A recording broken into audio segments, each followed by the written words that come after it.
ಒಂದು ದಿನ ಪಾಂಡವರು ಅರಣ್ಯವಾಸದಲ್ಲಿ ಇದ್ದಾಗ ಅರ್ಜುನ ತಮ್ಮ ಸಹೋದರ ಯುಧಿಷ್ಠಿರ ಮತ್ತು ಭೀಮನೊಂದಿಗೆ ಗಂಗೆಯ ತೀರಕ್ಕೆ ಬರುತ್ತಾರೆ.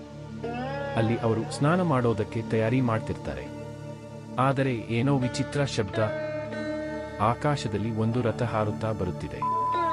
ಅದು ಪ್ರಕಾಶಮಾನ ಚಿಕ್ಕ ಬಣ್ಣದ ಮಿನುಗು ಕಿರಣಗಳಿಂದ ತುಂಬಿರುತ್ತೆ. ಅದು ಯಾರದ್ದು ಗೊತ್ತಾ? ಅದು ಗಂಧರ್ವರಾಜ ಚಿತ್ರರಥನದು, ಆಕಾಶದಲ್ಲಿ ಹಾರುವ ಶಕ್ತಿಶಾಲಿ ರಥ.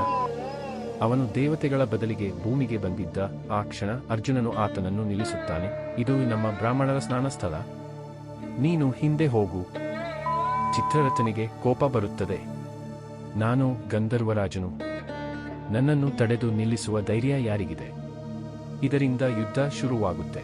ಗಾಳಿಯಲ್ಲಿ ಬಾಣಗಳು ಹಾರುತ್ತವೆ, ಮೀನಿನಂತೆ ರಥಗಳು ನೂಕಾಡುತ್ತವೆ, ಧ್ವನಿಗಳು ಭೀಕರ. ಆದರೆ ಅರ್ಜುನನ ಧೈರ್ಯ ಶಕ್ತಿಯ ಮುಂದೆ ಚಿತ್ರರಥ ಸೋಲುತ್ತಾನೆ. ಸಮಾಧಾನಗೊಂಡ ಚಿತ್ರರಥ ಅರ್ಜುನನನ್ನು ನಮನಿಸುತ್ತಾನೆ. ನೀನು ಸಾಮಾನ್ಯ ಮನುಷ್ಯನಲ್ಲ, ನಿನ್ನಲ್ಲಿ ದೇವತೆಯ ರಕ್ತ ಹರಿಯುತ್ತಿದೆ. ನೀನು ಇಂದ್ರನ ಮಗ. ಅರ್ಜುನ ಆಶ್ಚರ್ಯ ಪಡುತ್ತಾನೆ.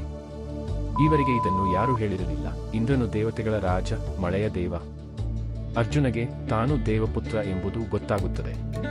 ಚಿತ್ರರಥನ ಸ್ನೇಹಭಾವದಿಂದ ಅರ್ಜುನನು ಬಹುಮೂಲ್ಯವಾದ ರಹಸ್ಯಗಳನ್ನು ಕಲಿಯುತ್ತಾನೆ. ದಿವ್ಯಾಸ್ತ್ರಗಳ ಬಗೆಗೆ, ದೇವತೆಗಳ ಯುದ್ಧತಂತ್ರ ಮತ್ತು ಭವಿಷ್ಯದಲ್ಲಿ ಆಗಲಿರುವ ಮಹಾಯುದ್ಧದ ಬಗ್ಗೆ. ಚಿತ್ರರಥನು ಕೊನೆಗೆ ಅರ್ಜುನನಿಗೆ ಒಂದು ಶಕ್ತಿಯಮಂತರಿತ ಬಾಣವನ್ನು ಕೊಡುತ್ತಾನೆ. ಇದು ದ್ರೋಣಾಚಾರ್ಯ ಅಥವಾ ಕರ್ಣನಂತಹ ಮಹಾಯೋಧರನ್ನು ಬಾಧಿಸಲು ಸಾಧ್ಯವಾಗುವ ಶಕ್ತಿಯ ಬಾಣ.